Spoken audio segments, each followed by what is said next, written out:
여러분 안녕하세요. 요한계시록 17장 말씀을 우리가 나누고 있습니다. 천사가 이제 사도 요한을 성령으로 광야로 데리고 가서 이제 음녀 바벨론에 대한 여러 가지 환상을 보여주고 있지요. 17장 1절에서는 음녀 물 위에 앉은 큰 음녀가 받을 심판을 너에게 보여주겠다. 천사가 이렇게 요한에게 말했는데 이제 17장 3절부터 6절까지 에서는 그 큰 음녀가 누군지 그 큰 음녀에 대해서 구체적인 묘사들을 해 나가기 시작합니다. 먼저 17장 3절 후반절 읽겠습니다.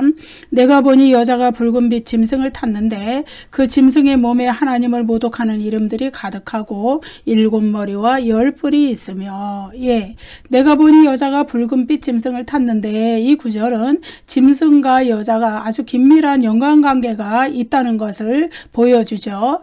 그렇지만 그 짐승과 그 여자가 동일 존재는 아니에요. 긴밀한 연관관계가 있다는 것이죠. 여기에서 여자는 이제 17장 1절에서는 많은 물 위에 앉은 큰 음녀 이렇게 소개가 됐었고, 또 17장 18절에 가면은 내가 본 그 여자는 땅의 왕들을 다스리는 큰 성이라 이렇게 천사가 해석을 해주는 그 장면이 나옵니다. 그럼 이 여자는 누구냐? 불경건한 세상을 표상합니다. 다시 말해서 국가와 함께, 국가라는 것은 이제 적그리스도의 절대 권력을 이야기하는 겁니다.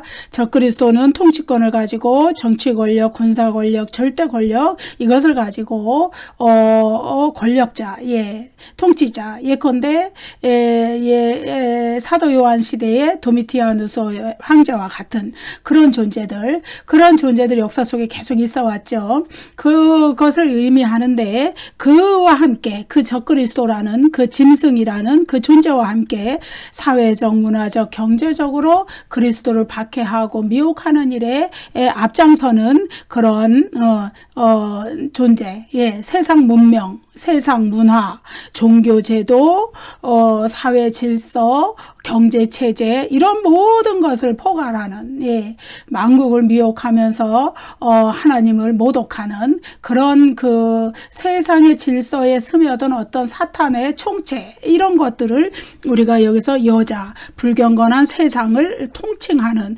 그런 것으로 우리가 표현을 할 수 있습니다. 그래서 이제 이 적그리스도인 짐승과 이 여자는 아주 긴밀한 연관관계를 가지고 있는 것이죠. 적그리스도가 정치적으로 군사적으로 절대 권력을 가지고 통치하는 그 세상에서 경제적으로, 문화적으로, 종교적으로 또 사회적인 모든 질서와 제도를 통해서 그 우상숭배 문화를 구현해 나갔던, 그래서 하나님을 대적하고 하나님의 백성들을 박해하고 미혹하는 그런 것들, 그런 것들을 가리켜서 음녀다, 음녀 바벨론이다. 근데 앞에 큰 자를 붙여서 큰 음녀 바벨론이다. 그래서 여기 17장 그것이 이제 음녀, 여기 이제 17장 1절에서는 큰 음녀라고만 소개했는데 이제 17장 3절에서 여자라고 이야기를 하죠. 그리고 17장 5절에 가면 그것이 큰 바벨론이다. 큰 성 바벨론이라는 것이 소개가 되어 나옵니다. 여기서 이제 붉은빛 짐승은 누구냐? 이건 바로 적그리스도죠. 17장 여기 3절에 보면은 7머리와 10뿔을 가졌다 이렇게 표현이 됐는데 그거는 이제 마치 붉은 용이 7머리와 10뿔을 가진 것과도 같아요. 12장 3절에 보면은 하늘에 또 다른 이적이 보이니 보라 한 큰 붉은 용이 있어 머리가 7이요 뿔이 10이라. 그 여러 머리에 7안간이 있는데 머리가 7이고 뿔이 10이죠. 7머리와 10뿔을 가진 것이 붉은빛 짐승도 그렇게 가졌고 붉은 용도 이렇게 가졌다. 이 얘기는 짐승이 용으로부터 그 권세를 이양받아서 똑같이 그 용이 사탄의 속성을 그대로 소유한 것을 나타내 주는 것입니다. 여기서 붉은빛은 왕의 옷 색깔을 의미하고 그래서 짐승이 왕권을 소유했다, 통치권을 소유했다는 것을 가르쳐 줍니다. 적그리스도가 바로 통치권을 소유한 존재이죠. 예. 그리고 또 이 붉은 빛이 나타나는 것은 피를 연상시키죠. 그거는 뭐냐 하면은 이 사탄, 용과 그리고 또 이 짐승, 붉은 짐승, 붉은빛 짐승, 이것이 성도들을 박해하는, 그래서 이제 성도들의 그 피를 흘리게 하는 그러한 존재들이다. 예, 이것을 나타내 주는 표현이고요. 그런데 여기서 바벨론도, 여기서 나오는 여자도 뭐라고 돼 있냐면은 바로 그 뒷절에 가면 17장 4절에 가면은 자줏빛과 붉은빛 옷을 입고 있다 그래요. 그래서 그 여자도 큰 음녀 바벨론이죠. 그도 말하자면은 이런 성도들의 피를 흘리는 그런 속성을 흘리게 하는 그런 속성을 가지고 있다. 예. 그렇게 이야기하는 것이죠. 자, 여자가 붉은빛 짐승을 탔는데, 예, 탔다. 이 얘기는 여기서는 이제 탔는데 이렇게 번역이 되었지만은 그 원형 동사는 카데마이라는 동사인데 헬라어 동사는 안다 이런 동사예요. 이것은 보좌에 앉다, 좌정하다 이런 의미를 가지고 있어요. 그래서 요한계시록에서 어린 양과 하나님이 보좌에 앉아서 통치권을 행사하시는 데에 사용한 동사가 바로 이 동사인데, 그런데 여기에서 여자가 붉은빛 짐승을 탔다. 예, 여기에 동일한 동사를 사용을 했습니다. 붉은빛 짐승을 탔다는 것은, 그 위에 앉았다는 것은 다시 말해서 짐승에 대한 통제력을 큰 성 바벨론, 이 음녀가 가지고 있다는 그런 의미가 되는 것이죠. 그래서 그 짐승이 통치하는 그 제국에 대한 영향력을 행사하는 막강한 권한, 권력, 권세 이런 것들을 가지고 있다는 것이죠. 다시 말해서 이것을 우리가 더 이제 이해하는 것은 예를 들어서 큰 음녀 바벨론이 로마 제국의 경제적 번영을 상징적으로 나타낸다고 하면은 그 로마 제국의 경제적 번영, 이 큰 음녀 바벨론이 상징하는 것이죠. 경제 체제의 그 융성한 것, 그것이 바로 적그리스도의 비호 아래, 다시 말해서 로마의 통치권자의 정치적 군사적 권력의 비호 아래에 이루어졌다는 것을 나타내 주는 것이죠. 예. 그래서 이제 여자가 붉은빛 짐승을 탄 것은 바벨론과 짐승, 적그리스도와의 매우 밀접한 관계를 나타내 주는데, 이 짐승은 이 세상에서 끊임없이 일어났던 역사가 진행되는 동안 그리스도의 조림 때부터 또 그리스도의 재림 때까지 계속 이제 여러 제국들이 그리고 그 제국의 권력자들이 이제 그리스도인들을 박해하는 적그리스도적인 박해를 행했던 그 존재들, 예, 그것을 의미하는 것이죠. 그래서 짐승의 적그리스도적인 행위는요, 어느 이제 예를 들어서 사도 요한이 살던 1세기 그 후반 그때만 이루어지는 것이 아니라 어느 세대에든지 어느 세기에든지 계속 과거, 현재, 그리고 예수 그리스도가 재림하기 직전의 미래까지도 이루어지는, 역사 전체에 걸쳐서 이루어지는 것이에요. 그래서 적그리스도는 한 명이 아니라 그랬죠. 여러 나라에서 여러 세대에서 특징적으로 적그리스도적인 박해를 행하는 그런 통치자들이 있다는 거예요. 근데 그 통치가 가장 왕성한 것은 그리스도의 재림 직전에 발생하는 그때가 적그리스도의 세력이 가장 큰 힘을 발휘하기 때문에 성도들은 가장 큰 환난을 당하게 되는 그때가 도래한다는 것을 말씀드렸어요. 그럼 이 짐승, 그 적그리스도와 마찬가지로 이 큰 음녀 바벨론도 역사상 어느 시대를 막론하고 적그리스도가 통치하는 그 세상의 문명, 경제, 질서, 제도, 사회 제도, 문화 이런 것들을 통해서 세상의 사람들을 미혹하는, 유혹하는 세상의 중심, 그것을 형성한 그런 세력들, 그러한 것을 총칭해서 나타내 주는 것이죠. 그래서 음녀 바벨론은 적그리스도가 요한 시대에 짐승이 요한 시대에도 있었고 지금도 있는 것처럼, 그리고 역사 속에 여러 세대에 걸쳐서 있었고 그리스도의 재림 직전에도 있을 것처럼 이 음녀 바벨론도 마찬가지로 과거에 그 시대에도 있었고 지금도 있으며 또 그리스도의 재림 직전에도 있을 것이다, 그 얘기예요. 그래서 우리가 깨어 있어야 하는 있다는 것은 지금도 음료 바벨론은 세상의 화려한 문명을 통해서 있는 거예요. 예, 세상의 화려한 문명 속에 우상숭배 문화가 얼마나 스며들어 있습니까, 여러분? 예, 그것이 다 음료 바벨론에 해당이 되고, 이 세상의 경제 체제가 또한 음료 바벨론이 우상숭배 문화로 불법과 또 폭력과 또 여러 가지 하나님이 원하시지 않는 방법으로 세상의 경제를 이끌어가는 모든 것, 그것이 다 음료 바벨론에 해당이 되는 것이죠. 그래서 이제 18장에 가면 내 백성아 거기서 나오라, 그런 이제 요구가 있어요. 그럼 뭐냐 하면은 그런데 참여하지 말라는 의미죠. 우리는 이제 무슨 뭐 이제 어떤 다른 종교처럼, 예컨대 불교, 이런 것처럼 산속에 숨어들어 있는 우리는 사람들이 아니잖아요. 세상 속에서 빛과 소금의 역할을 하면서 살아가는 사람들인데, 그런데 어떻게 세상을 떠나서 살 수 있어요? 그렇지만은 이 세상 속에 살되, 영적으로 정말로 음료 바벨론의 경제체제 속에 합류하지 말고 영적으로 분별하여서 거기에 합류하지 않는, 거기서 탈출하는, 그래서 여러분 경제 생활까지도 우리의 신앙적인 분별력이 있어야 하는 그런 것을 이 말씀들이 가르쳐주고 있습니다. 적그리스도의 박해가 그 사도 요한이 요한계시록을 기록할 당시 1세기 무렵에 얼마나 심했었는지는, 이렇게 이제 역사가들 또 뭐 그들의 기록을 통해서도 간접적으로도 볼 수 있어요.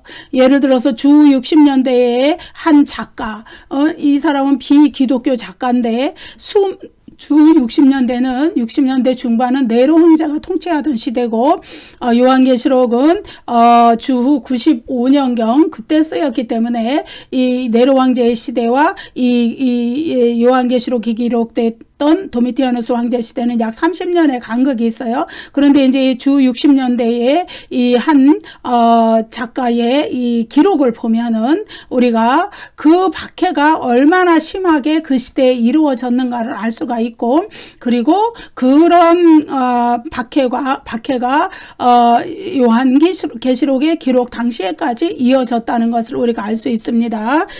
그래서 수많은 그리스도인들이 죽임과 모욕과 고난을 당했는데, 그 비기독교 작가, 그가 기록해 놓은 기록에 따르면은 야생 짐승들의 가죽에 쌓여서 기독교인들을 투기장에 던졌다 이거예요. 원형극장의 투기장.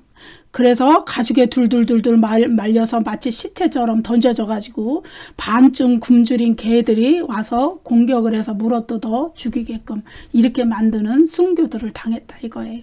그리고 또 기름, 타르라고 그러죠. 타르에 칠해진 채로 십자가에 매달려서 불로 태워지는 공개 화형도 당했다. 그리고 장작더미를 쌓아놓고 그 위에 또 몸에 기름을 부은 채로 불에 태워 죽기는 공개 화형도 당했다는 그런 이야기들이 있어요.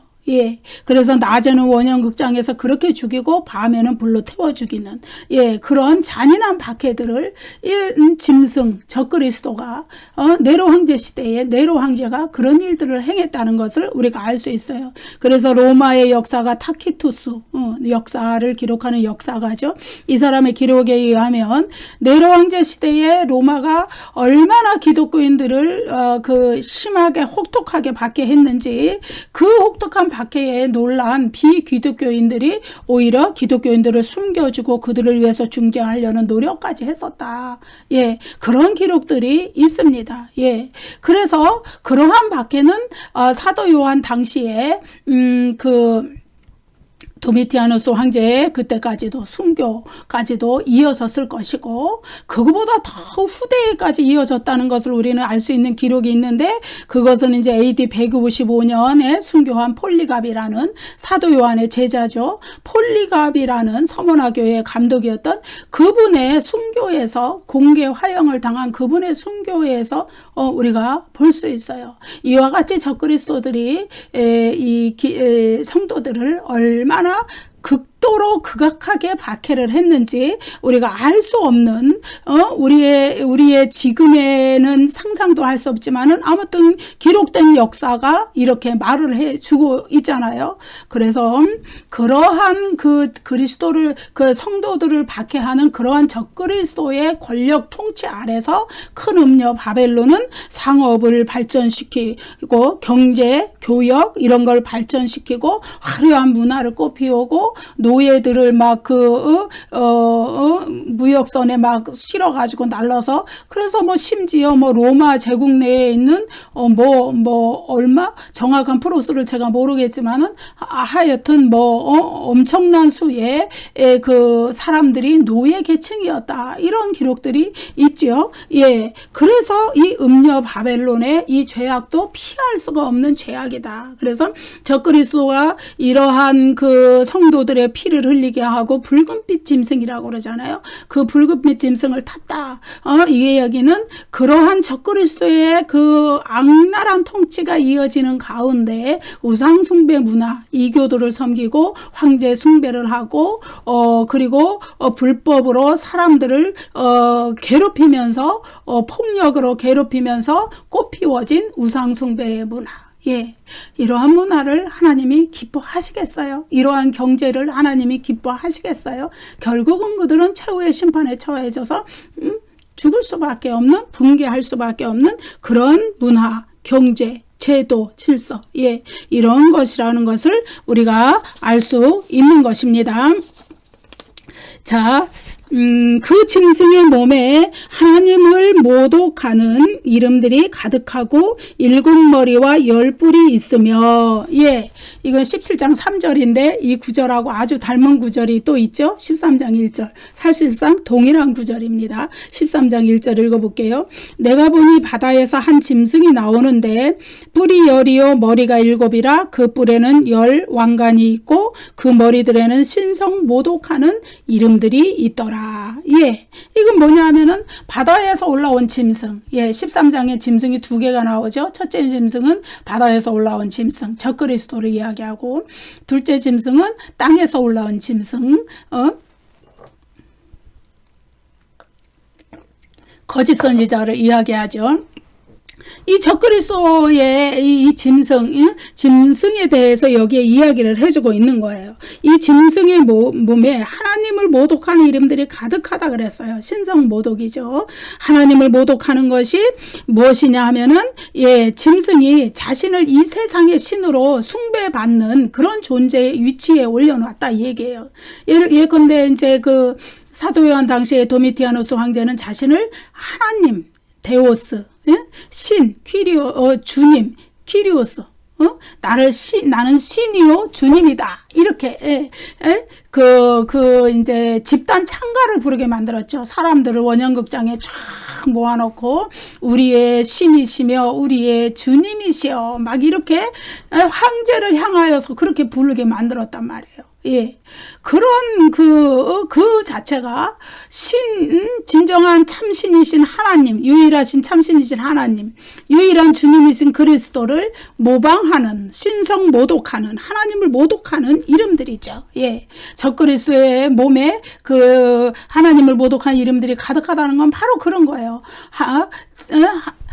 하나님과 그리스도의 이름을 자기가 참칭을 해서 자기가 하나님으로 대우받고 그리스도로 대우받는, 주님으로 대우받는. 그래서 황제의 날이 있었잖아요. 황제의 날.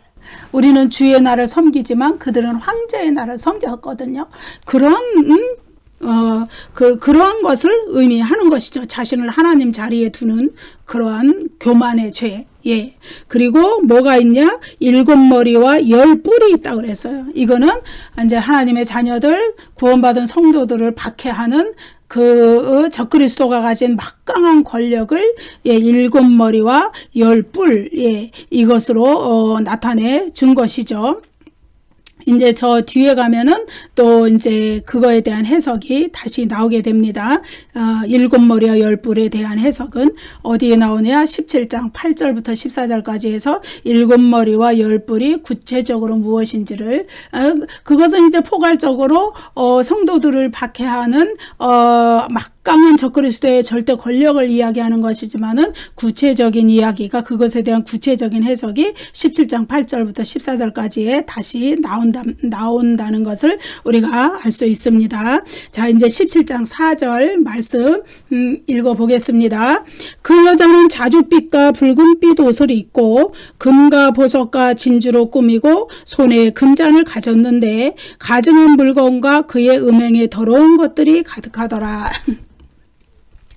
그 여자는 자줏빛과 붉은빛 옷을 입고 금과 보석과 진주로 꾸미고, 예, 이것은 이제 무엇을 나타내 주냐 하면은 이제 여자 큰 음녀예요. 17장 5절에 나온 거 보면 큰 음녀 바벨론이에요. 그 여자가 이와 같이 자줏빛 붉은빛으로 옷을 입고 금과 보석과 진주로 꾸미고 손에 금잔을 가지고 이런 모든 것들은 그것이 경제 체제를 상징한다는 것을 나타내줘요. 그게 뭐냐 하면은 이제 국가의 절대 권력, 적그리스도의 권력이죠. 그것과 공모하여서 성도들을 박해하는 경제 세력을 상징한다는 것을 이 구절이 나타내 주는 것입니다. 이제 여기 나오는 이제 큰 음녀 바벨론의 사치스러운 이 복장들, 이것은 이제 18장 12절에 나오는 바벨론의 교역 상품들과 동일한 목록이에요. 그래서 이 여자는 바로 바벨론을 가리키는 것이라는 것을 알 수 있죠. 18장 12절 읽어보겠습니다. 그 상품은 금과 은과 보석과 진주와 세마포와 자주 옷감과 비단과 붉은 옷감이요. 이렇게 나오죠. 그 뒤에 이제 더 있지만은 여기 이제 17장 4절과 동일한 구절이 바로 이 구절이죠. 당시 로마의 화려한 사치품들이죠. 조금 더 읽어볼까요? 각종 향목과 각종 상아 그릇이요, 값진 나무와 구리와 철과 대리석으로 만든 각종 그릇이요. 아주 고급 그릇들을 사용하고 상아로 만든 막 귀한 그런 것들을 사용하고 대단한 사치품들을 가지고 있었어요. 그것이 이제 음녀 바벨론, 다시 말해서 로마 제국이 사용되었던 그 사치품들이라는 것이죠. 그래서 이제 17장 4절에서 이제 여기서는 여자의 화려함과 사치를 묘사한 것으로 나타나지만 18장 16절에서는 큰 성 바벨론의 또 화려함과 사치라고 묘사를 해줘요. 18장 16절 다시 또 읽어보겠습니다. 이르되 화이또다 큰 성이요, 세마포 옷과 자주 옷과 붉은 옷을 입고 금과 보석과 진주로 꾸민 것인데, 품목들이 다 동일하죠. 그래서 그 여자는 큰 음녀고 그것은 큰 성 바벨론이다. 다 동일한 존재라는 것을 17장 4절, 18장 12절, 18장 16절 요 구절들을 비교해 보면 우리가 알 수 있는 것이죠. 자줏빛과 붉은빛, 이것은 이제 성경에서 가장 화려하고 가장 사치스러운 것을 상징하는 아주 전형적인 색깔입니다. 자줏빛은 왕족의 색깔이고 붉은빛은 부자의 색깔입니다. 이러한 옷들이 당시에 큰 성 바벨론으로 상징되었던 로마, 거기에서 유행했다는 것은 로마 제국이 대단하게 상업적으로 번성을 하고 무역이 발달하고 경제적으로 번영을 했다는 것을 나타내 줍니다. 그것이 바로 큰 음녀 바벨론의 정체죠. 그런데 큰 음녀 바벨론은 당시에 그 로마 제국의 이러한 화려한 경제뿐만이 아니고 인류 역사상 계속 진행되는 속에서 화려하게 꼽힌 우상숭배적인 그 경제제도의 발달, 이런 것들을 다 총칭적으로 나타내 주는 거예요. 그런데 이제 이 화려한 의복을 이 여자 음녀 바벨론이 입었다고 비유적으로 이렇게 나타내 줬는데, 그것이 음녀의 옷이다, 창기의 옷이다. 그것은 무슨 얘기냐 하면은 겉으로 보기에는 너무도 화려하게 발달한, 우리가 세계 여행, 세계 일주 이런 거 가면 저는 아직 못 가봤어요. 유감스럽게도 못 가봤지만은 그런 데를 가보면은 예전에 그 화려한 유적들, 그런 것들이 많이 있잖아요. 겉으로 보기에는 굉장히 발달한 문명과 경제와 문화와 제도와 어떤 이런 것들이 발달한 것이지만 그걸 다 벗겨보면은 그 속으로 들여다보면, 내막을 들여다보면 다 하나님을 대적하는 우상숭배의 문화고 영적인 간음을 저질렀던 것이고 육적 음행이 이루어졌던 것이고 창기와도 같은 그런 것이었다. 예, 그래서 음행과 우상숭배로 인해서 육적인 음행과 영적인 간음을 저지르는 창기에 불과한 세상의 화려한 문명, 문화, 경제. 여러분 이제 큰 음녀 바벨론이 새 예루살렘 성과 대조적인 위치에 있다는 것을 지난 시간에 이야기했죠. 새 예루살렘 성은 어린 양의 아내, 어린 양의 신부, 다시 말해서 구원받은 성도들을 의미하는 것이지만은, 그러나 큰 음녀 바벨론은 이 세상의 우상숭배 문화에 흡수된 그 화려한 음녀, 창기 이런 것을 나타내 주는 것이에요. 예.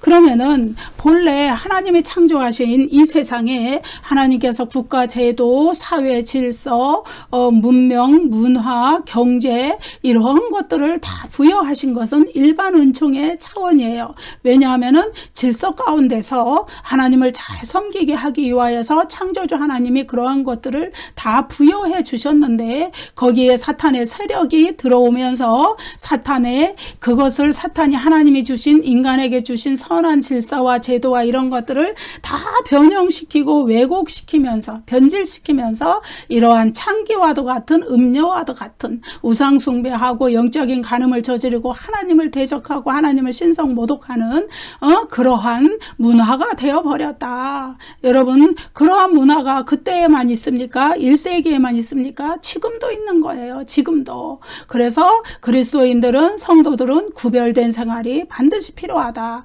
영적으로 거룩한 생활, 영적으로 구별된 생활, 세상의 그러한 문화에 휩쓸리지 않는 생활, 우리가 자칫해서 그런 데 휩쓸려서 영적인 간음을 저지르는 그러한 데 나아가지 않도록 깨어 있어야 되는 그러한 분별력이 우리에게는 필요하다는 것을 이렇게 우리가 알 수 있습니다. 예, 그래서 이 큰 음녀가 입은 이 화려한 옷, 자줏빛과 붉은빛 옷, 금과 보석과 진주로 치장한 이러한 모든 것들은 어린 양의 아내가 입은 빛나고 깨끗한 세마포 옷과 대조를 이루죠. 그래서 자줏빛과 붉은 옷은 당시 로마 제국의 휘황찬란한 영광, 영화, 예, 그것을 보여주지만, 그러나 그 내면으로는 극도로 타락하고 하나님을 대적하는 우상숭배의 문화라는 것, 그 음녀의 옷이라는 것을 보여주지만, 그러나 승리한 성도들, 요한계시록에서는 이기는 자가 되는 신앙을 가르치죠. 요한계시록에서는 순탄하고 평탄한 가운데 신앙생활을 하는 것을 말하지 않아요. 고난과 순교와 그런 환난 가운데서 믿음을 지켜서 이기고 승리하는 자가 되는 그런 믿음. 그래서 요한계시록에서 이기는 자는 계속 이야기하고 있잖아요. 마지막 21장 그 부분에 가서도 이기는 자는 이렇게 나옵니다. 그래서 하나님께서 이기는 자들에게 주시는 승리, 예, 그 승리의 신앙을 이야기하고 있는데, 이기는 자는, 승리한 천상교회의 구성원들은 흰 옷을 입는 것이죠. 예, 정결한 흰 옷, 세마포 옷, 예, 빛나고 깨끗한 세마포 옷, 이런 것을 입는 것이죠. 그래서 음녀 바벨론의 이러한 화려한 옷이지만 영적 간음을 대표하는 이런 옷과 새 예루살렘 성의 구성원이 되는 성도들의 이 흰옷, 세마포 옷, 이것은 완전히 대조를 이루는 것이다. 예.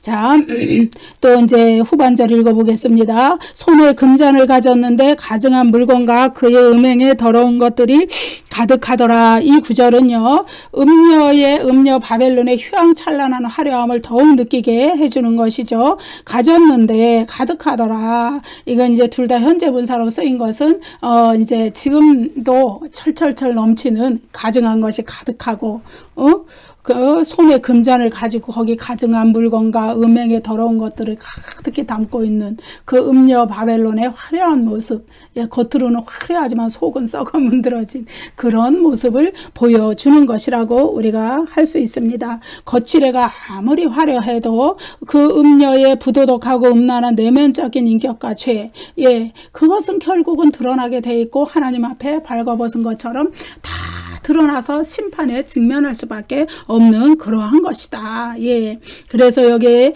음녀의 손에 가진 금잔에는 가증한 물건과 그의 음행에 더러운 것들이 철철 넘치고 있다. 예. 가증한 물건이라는 것은요, 하나님의 진노를 일으키는 물건, 하나님 앞에 가져오면 안 되는 물건. 그래서 이거는 이제 이방인들의 종교적 관습과 아주 밀접하게 연관이 된 거예요. 예. 구약 성경에서도 또 우상숭배는 가증한 것이다. 예. 이렇게 말했죠. 사도 요한 당시에 가증한 물건은 우상숭배를 위한 로마 황제의 신상, 또 이방신의 신상, 예, 이러한 것들을 이야기하는 것이죠. 또 안티오쿠스 4세가 예루살렘 성전에 세운 제우스상, 그것은 이제 다니엘 9장에서 예언한 가증한 것, 예, 그것입니다. 예, 예수님도 멸망에 가증한 것에 대해서 이야기를 했죠. 아무튼 우상숭배와 관련된 것이에요. 하나님이 미워하시는 물건이다. 이 뜻이에요. 하나님께 가증한 것이다. 하나님 앞에 결코 있어서는 안 되는 물건이다. 예. 근데 음녀 바벨론은 그것을 가지고 있다는 거예요. 그것을 가지고 있는데 금잔에 얼마나 그 가증한 것을 많이 가지고 있으면, 얼마나 가득히 채워져 있으면은 겉으로 철철 넘칠 정도로 가득하냐, 그 얘기죠. 그래서 우상숭배의 문화에서는 하나님이 싫어하시는 것, 하나님이 가증히 여기시는 것, 하나님이 미워하시는 것, 우상을 섬기는 물건들이 가득히 있는 거예요.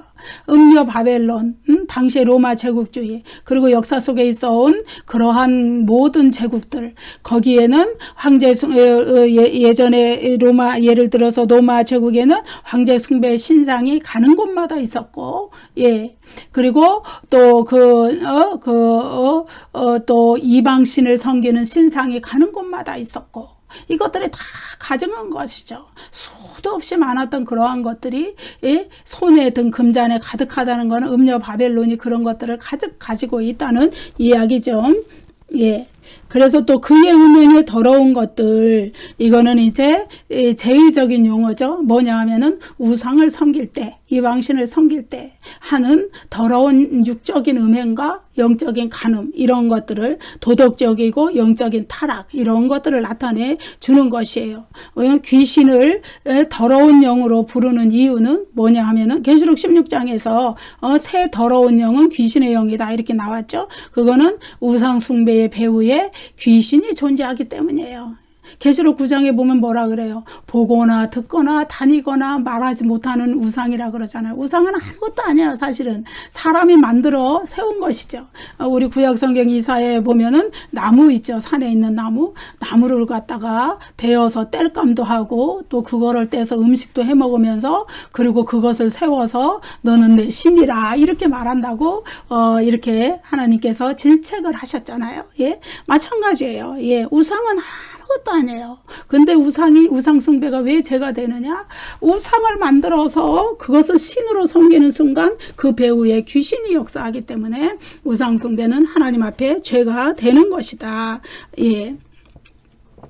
자, 그래서 요한계시록에서 우상 숭배의 간섭과 불법적인 경제활동 사이에는 아주 강한 연관성이 나타납니다. 그래서 계시록 17장 4절에 나타난 이 여자는 큰 음녀 바벨론은 이 둘을 모두 상징적으로 나타내줘요. 왜냐하면 큰 음녀 바벨론 자체가 불법적인 경제활동을 하고 있는 거, 우상 숭배 문화가 깊이 관련된 불법적인 경제활동을 나타내기 때문에 그렇습니다. 그래서 1세기 소아시아에서 경제는, 예, 그 상업조합, 그리고 또 공업조합도 있었어요. 길드라는 그런 조합을 중심으로 돌아가 있었는데, 그 조합의 모임에는 반드시 이방인을 섬기게 되어 있어요. 이방신전에서 그들의 수호신을 섬기게 되어 있었고, 그리고 또 황제의 흉상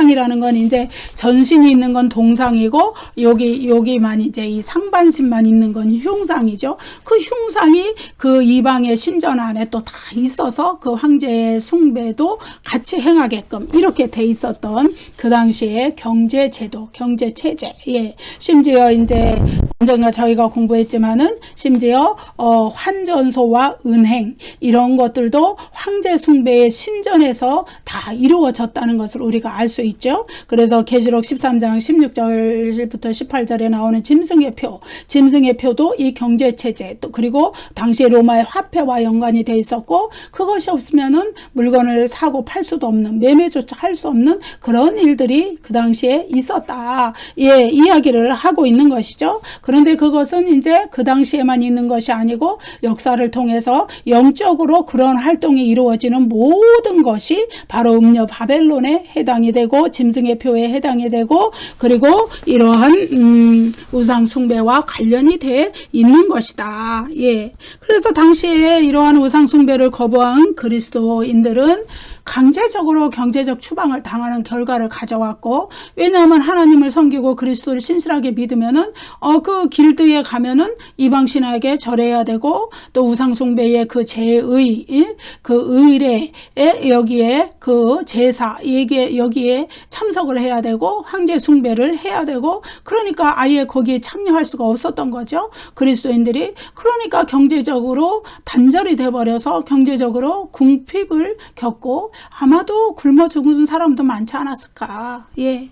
그런 상업과 어떤 교역, 매매 이런 걸 할 수 있는 그러한 권리를 다 빼앗긴 그러한 일들이 당시에 있었는데 바로 큰 음녀가 행하는 일은 그러한 일이었다. 큰 음녀 바벨론 여자 그 존재라는 것은 그 성도들이 그러한 우상숭배 문화와 그 우상숭배 문화와 필연적으로 연관된 경제체제에 참여할 수밖에 없도록 유도하고 미혹을 해서 하나님에 대한 신실한 신앙을 버리도록 하고 혼합주의 신앙에 빠지게 만들고 그래서 결국은 하나님을 버리게 만드는 그러한 것들 그러한 제도들, 경제 체제들, 문화들, 그러한 종교 체제들, 이러한 모든 것들, 그것이 바로 큰 음녀이고 바벨론이다. 큰 성 바벨론이다. 예. 그래서 종교적이고 경제적이고 사회적인 모든 체제를 포함하는 것이다. 예. 그래서